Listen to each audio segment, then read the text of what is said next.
டே 87ங்க. இன்னும் ஒரு வாரத்துக்கு லீவு.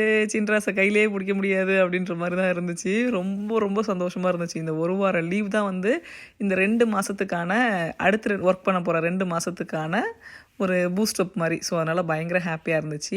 இன்றைக்கி ஒரு ஃப்ரெண்டுக்கு பர்த்டே அப்படின்றதுனால காலையிலேயே அன்பிளான்டு ஒரு மீட்டப் வச்சுட்டு போயிட்டு ஐஹாப்பில் போயிட்டு பிரேக்ஃபாஸ்ட்லாம் சாப்பிட்டு வந்துட்டோம். ஸோ அதுக்கப்புறமா நான் லஞ்சுக்கு பார்த்தீங்க அப்படின்னா ஒரு பர்த்டே ஃபங்க்ஷன் போகிற வேலை இருந்துச்சு.